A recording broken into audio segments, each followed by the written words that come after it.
वज़ीर आज़म शहबाज शरीफ और नायब वज़ीर आज़म इसहाक डार से अमरीकी वज़ीर ख़ारजा मार्को रूबियो की मुलाकात। अमरीकी वज़ीर ख़ारजा कहते हैं कि मुलाकात में मादनियात, इंसदाद दहशतगर्दी और स्ट्रेटेजिक ताल्लुकात पर तबादला ख्याल किया।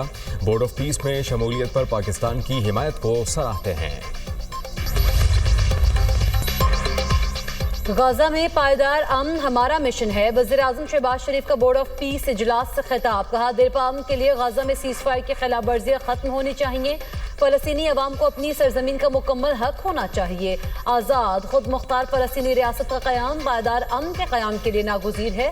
सलामती काउंसिल की करारदादों के मुताबिक फ़लस्तीनियों को उनका हक दिया जाए। बोर्ड ऑफ पीस के इफ्तिताही इजलास में शिरकत बाइस इफ्तिखार है। वज़ीर आज़म की तनाज़ात के हल के लिए सदर ट्रंप के किरदार की तारीफ। कहा, सदर ट्रंप की बरवक्त मुदाखलत से पाक भारत जंग रुकी। पाक भारत जंग बंदी से करोड़ों कीमती जानें बची। दोनों रहनुमा के दरमियान खुशगवार जुमलों का तबादला। गाजा में जंग खत्म हो गई, हमास को गैर मुसल्लह होना होगा। उम्मीद है कि मुआहदे के मुताबिक हमास हथियार हवाले कर देगी।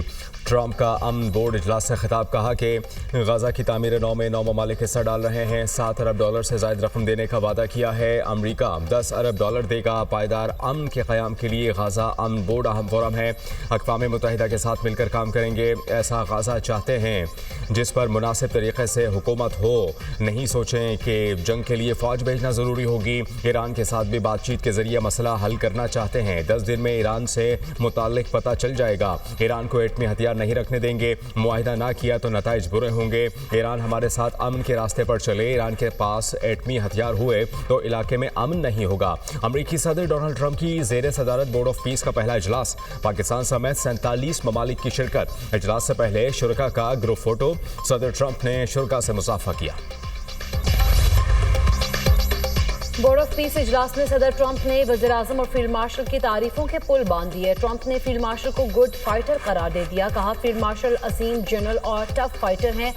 सैयद आसिम मुनीर बहुत आला सिपा सलार हैं। ट्रंप का वज़ीर आज़म शहबाज शरीफ का खैर मकदम। कहा, वज़ीर आज़म शहबाज शरीफ मुझे पसंद हैं।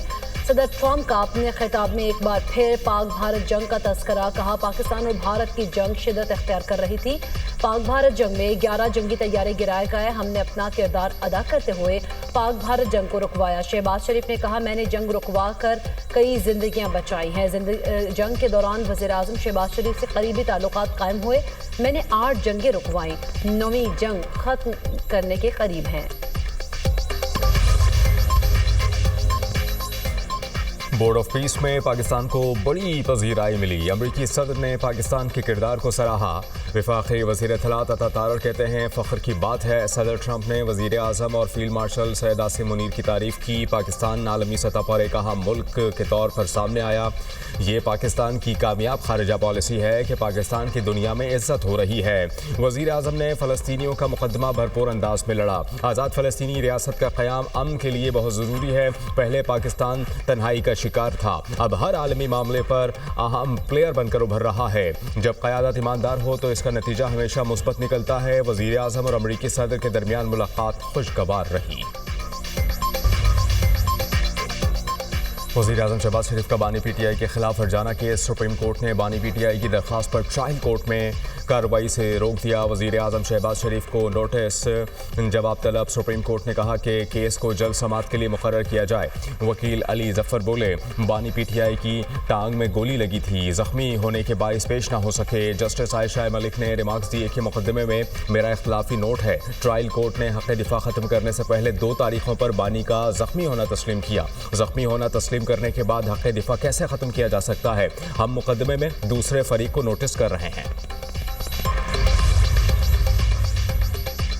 पाकिस्तान में दहशतगर्दी में अफगान सरजमीन का इस्तेमाल नाकाबिले तरदीद शवाहिद मंजर आम पर। 16 फरवरी 2026 को बाजोड़ में मलंगी पोस्ट पर खुदकुश हमला करने वाला खारजी दहशतगर्द भी अफगान शहरी निकला। शनाख्त खारजी अहमद उर्फ कारी अब्दुल्ला अबूजर के नाम से हुई। अफगानिस्तान के सूबा बल्ख का रिहायशी था। तालिबान की स्पेशल फोर्सेस का हिस्सा भी रह चुका। खुदकुश हमले में 11 सिक्योरिटी एहलकारों समेत 2 मासूम शहरी शहीद हुए थे। पाकिस्तान में दहशतगर्दी में अफगान शहरियों का मुलव्विस होना तालिबान रजीम की दहशतगर्दों की मुकम्मल सरपरस्ती और सहूलतकारी का वाज़ेह सबूत है। इस्लामाबाद तरलाई में खुदकुश हमला करने वाले बमबार ने भी अफगानिस्तान से दहशतगर्दी की तरबियत हासिल की थी। इस्लामाबाद जुडिशल कॉम्प्लेक्स और FC हेडक्वार्टर्स पेशावर पर हमला करने वाले दहशतगर्दों का ताल्लुक भी अफगानिस्तान से था। माहिरीन के मुताबिक पाकिस्तान में दहशतगर्दी के वाक़यात में 70% से ज़ायद अफगानी मुलव्विस हैं। वज़ीर-ए-आज़म से chief executive officer international development finance corporation की मुलाकात। शहबाज शरीफ की निजी इदारों के दरमियान मुश्तरका मनसूबों को मुतहर्रिक करने में DFC के किरदार की तारीफ। कहा कि DFC तवानाई, कानूनी और मादनियात, ज़राअत और IT के शोबों में मनसूबों के लिए फाइनेंसिंग में इजाफा करे। डेवलपमेंट फाइनेंस कॉरपोरेशन के $1 बिलियन से ज़ायद के पोर्टफोलियो को सराहा। वज़ीर-ए-आज़म की DFC को इस्लामाबाद में मादनियात कॉन्फ्रेंस में शिरकत की दावत। वज़ीर-ए-आज़म ने बेंजामिन ब्लैक से मुश्तरका दिलचस्पी के मुख्तलिफ शोबों में सरमायाकारी पर तबादला ख्याल किया। प्रॉपर्टी ऑनरशिप ऑर्डिनेंस पर अमल दरामद रोकने का मामला। Chief justice Lahore high court Aalia Neelum की सरबराही में 3 रुकनी फुल बेंच तश्कील। जस्टिस जवाद जफर और जस्टिस अबर गिल खान बेंच में शामिल। 3 रुकनी फुल बेंच 23 फरवरी को समाअत करेगा। चीफ जस्टिस आलिया नीलम ने प्रॉपर्टी ऑनरशिप ऑर्डिनेंस पर अमल दरामद रोका था। रियासत अपनी नाअहली का बोझ अदालत पर नहीं डाल सकती। ब्यूरोक्रेसी की सुस्ती की सज़ा दूसरे फरीक को नहीं दी जा सकती। सुप्रीम कोर्ट ने सर्विस मीटर में वफाकी हुकूमत की अपील ज़ायदुल मियाद करार देकर खारिज कर दी। ताख़िर मुआफ़ करने की हुकूमती इस्तदा भी मुस्तरद। जस्टिस आयशा मलिक का तहरीरी फैसला जारी। कहा, रियासत शहरियों से कानून मनवाती है, खुद बहाने बनाती है। सरकारी अफसरान की कमी या कमेटियों के इजलास ना होना हुकूमत का अपना कसूर है। दफ्तरों के अंदर रूल्स या इंतजामी मुश्किल वक्त की पाबंदी से ऊपर नहीं हो सकते। हुकूमत को भी अदालत में वही प्रोटोकॉल मिलेगा जो आम आदमी को मिलता है। वफाकी हुकूमत ने मुकर्ररा 60 दिन की मुद्दत गुजरने के बाद 20 दिन की ताख़ीर से अपील दायर की थी। IMF 25 फरवरी से पाकिस्तान का दौरा करेगा। IMF की डायरेक्टर कम्युनिकेशन जूली कोज़ैक की वाशिंगटन में न्यूज़ कॉन्फ्रेंस। कहा, दौरे के दौरान प्रोग्राम के दूसरे और तीसरे जायजे पर बात होगी। पाकिस्तान के साथ तौसीई फंड सहूलत प्रोग्राम जारी है। प्रोग्राम के तहत पाकिस्तान की मौशी सूरत हाल में इस्तेहकाम आया। माली कारकर्दगी अहदाफ के मुताबिक और महंगाई की शरह काबू में रही। 14 बरस बाद करंट अकाउंट सरप्लस रिकॉर्ड किया गया। IMF ने टैक्स निज़ाम में सादगी और शफाफियत बढ़ाने की सिफारिशात की हैं। सरकारी खरीदारी के निज़ाम में शफाफियत पर जोर दिया गया। इस्लाहात से मौशी एतमाद में इजाफा हुआ। कराची गैस लीकेज धमाके से रिहायशी इमारत के गिरने का मुकदमा थाना सोल्जर बाजार में दर्ज। 40 गज पर ग्राउंड +3 इमारत कायम करने पर प्लॉट का मालिक इरशाद गिरफ्तार। पूरी इमारत में टीआर गार्डर का इस्तेमाल किया गया। FIR के मतन के मुताबिक पहली मंजिल पर रिहायशी ज़ैबुन्निसा ने सहरी के वक्त चूल्हा जलाया। नाक़िस गैस लाइन से लीकेज के बायस कमरे में गैस भरी हुई थी। माचिस जलते ही आग लगी और धमाका हुआ। धमाके के बायस 3 मंजिला इमारत के कमरे ज़मींबोस हो गए। हादसे में 16 अफराद जाँ बहक, 14 जख्मी हुए। वाक़े की CCTV फुटेज मंजर-ए-आम पर आ गई। इमारत के मालिक ने दावा किया है कि लोहे के पाइपों की गैस फिटिंग कराई थी। प्लास्टिक के पाइपों की फिटिंग किराएदारों ने कराई हुई। इस्लामाबाद में माहौल दोस्त पब्लिक ट्रांसपोर्ट के फ़रोग के लिए बड़ा वफाकी वज़ीर दाखिला ने इलेक्ट्रिक बसों के डिपो और इकदाम चार्जिंग सेंटर का इफ्तिताह कर दिया। मोहसिन नकवी ने इलेक्ट्रिक बस में मुतालिका अफसरान के साथ सफ़र किया। तकरीब से खिताब में मोहसिन नकवी इस्लामाबाद के 1,25,000 शहरी रोज़ाना सफ़र। मोहसिन नकवी ने कहा कि मुसाफिरों की तादाद 2,50,000 यौमिया तक लेकर कर रहे हैं और हदफ मुकर्रर किया गया। मोहसिन नकवी का इलेक्ट्रिक बस रबात तक तोसी देने का ऐलान। इसराइली जरहियत के मुकम्मल खात्मे तक कोई सियासी समझौता नहीं होगा। हमास का दो टोक मौक़िफ़। बोर्ड ऑफ पीस से गाज़ा का मुहासरा फौरी ख़त्म करने का मुतालबा। कहा, मज़ाहमत और असलहा हमारी दस्तूरी हक है, निहत्ते होने का सवाल ही पैदा नहीं होता। तामीर नो के नाम पर फ़लस्तीनी हुकूक पर सौदेबाजी मंजूर नहीं है। इसराइल बोर्ड ऑफ पीस को फ़ौजी कार्रवाइयों के लिए ढाल के तौर पर इस्तेमाल कर रहा है।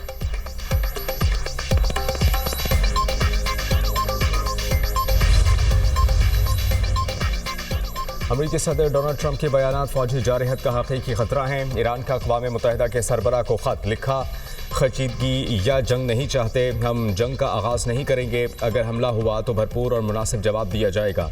दुश्मन के अड्डों, सहूलियात और असासों को निशाना बनाया जाएगा। ईरान पर मुमकिन हमला, बरतानिया का अमरीका को फौजी अड्डे देने से इनकार। बरतानवी वज़ीर-ए-आज़म ने अमरीका की दरख्वास्त मुस्तरद कर दी। बरतानवी मीडिया के मुताबिक कियर स्टारमर ने बैनुल-अक़वामी कानून की खिलाफ वर्जी के खदशे की बुनियाद पर इजाज़त मुस्तरद की है। सदर ट्रंप की बरतानिया के फैसले पर तनकीद, चगोस आइलैंड मुआहदे पर एतराज़, दावा किया कि ईरान यूके और इत्तेहादी ममालिक पर हमला कर सकता है। मुमकिन हमले के लिए डियागो गार्सिया और RAF फेयर फील्ड जरूरी हो सकते हैं। तनाज़े के बाद वाशिंगटन और लंदन के ताल्लुकात में तनाव पैदा हो गया। बरतानवी बादशाह चार्ल्स सॉम के भाई एंड्रियो माउंटबेटन को रिहा कर दिया गया। एंड्रियो पर खुफिया सरकारी दस्तावेजात बदनाम ज़माना अमरीकी मुजरिम जेफरी एप्स्टीन को फराहम करने का इल्ज़ाम है। एंड्रियो माउंटबेटन को उनकी सालगिरह के रोज़ गिरफ्तार किया गया। बरतानवी मीडिया के मुताबिक एंड्रियो को आम शख्स की तरह जेल में रखा गया। वो हालिया दौर में गिरफ्तार होने वाले बरतानिया के पहले शाही फर्द हैं। एंड्रियो की गिरफ्तारी से कबल बादशाह को आगाह नहीं किया गया। बरतानिया के बादशाह चार्ल्स कहते हैं कि मुकम्मल और मुनसिफाना तरीके से तहकीकात की जाए, कानून को अपना रास्ता अपनाना चाहिए। अमरीकी सदर ने शहजादा एंड्रियो की गिरफ्तारी को अफसोसनाक करार दे दिया। कहा, सूरत हाल शाही खानदान के लिए शर्मनाक है। ये शाही खानदान के लिए संगीन धचका और तकलीफदेह है। एप्स्टीन को पेंटागन की इमारत खरीदने की पेशकश का इंकशाफ। इसराइल की मुबैना जासूस से मुतालिक अमरीकी महकमा इंसाफ की जानिब से जारी दस्तावेज में सनसनीखेज इंकशाफात। दस्तावेज के मुताबिक इमारत के फरोख के लिए कीमत $116 मिलियन तजवीज़ की गई थी। इमारत बेची जाती तो जेफरी एप्स्टीन अमरीका की सरकारी इमारत का मालिक बन जाता। एक ईमेल में FBI के मुखबिर ने एप्स्टीन को मोसाद का एजेंट करार दिया था। एप्स्टीन साबिक इसराइली वज़ीर-ए-आज़म एहमद बराक से करीबी ताल्लुक में था और उन्हीं के ज़रिए निगरानी जासूसी की तरबियत हासिल की थी। ऑस्ट्रिया के दारुल-हुकूमत वियना में शदीद बर्फबारी, पूरे शहर ने सफ़ेद चादर ओढ़ ली। कई इलाकों में सड़कों पर कई इंच तक बर्फ जमा, ट्रैफिक और ट्रांसपोर्ट शदीद मुतासर। निज़ाम ज़िंदगी मफलूज, दफातर और तालीमी इदारों को जाने वाले शहरियों को शदीद मुश्किलात। सड़कों पर फिसलन के बायस मुख्तलिफ मकामात पर ट्रैफिक हादसा, दर्जा हरारत -7 डिग्री तक गिर गया। सर्दी की शिद्दत में इजाफा। जापान के इलाके होकाइडो में शदीद बर्फबारी, निज़ाम ज़िंदगी मफलूज, बिजली और ट्रांसपोर्ट निज़ाम दरहम बरहम। 145 परवाज़ें मनसूख, 295 मुसाफिर ट्रेनें बंद कर दी गई। हुकाम का हंगामी हालात के पेश नज़र 300 से ज़ायद स्कूल बंद करने का ऐलान। शहरियों को गैर ज़रूरी सफ़र से रोक दिया। बर्फ़ के बायस कारोबारी सरगर्मियाँ भी शदीद मुतासिर हुई। सपोरो में 24 घंटों में 44 सेंटीमीटर बर्फ रिकॉर्ड की गई। महकमा मौसमियात ने आइंदा 24 घंटों में मज़ीद बर्फबारी की पेशगोई कर दी है। मदीना मुनव्वरा में रमज़ानुल मुबारक के दौरान रियादुल जन्नह की ज़ियारत का नया शेड्यूल जारी। पहले 2 अशरों में मर्दों के लिए रियादुल जन्नह की ज़ियारत के 2 औक़ात मुक़र्रर। मर्दों के लिए ज़ियारत का पहला वक्त सुबह 11:20 से रात 8 बजे तक होगा। दूसरा वक्त रात 2 बजे से सुबह 5 बजे तक मुक़र्रर। ख़वातीन के लिए ज़ियारत का वक्त रात 11 से 1:40 और सुबह 6 से 11 बजे तक मुक़र्रर किया गया। तीसरे अशरे में रियादुल जन्नह की ज़ियारत के लिए मर्दों के लिए 3 औक़ात मुक़र्रर। मर्दों के लिए पहला वक्त सुबह 11:20 से रात 8 बजे, दूसरा वक्त रात 11 से 12 बजे तक और तीसरा वक्त सुबह 2 से 5 बजे तक मुकर्रर किया गया है। ख़वातीन के लिए तीसरे अशरे में सुबह 6 से 11 बजे तक का वक्त मुकर्रर है।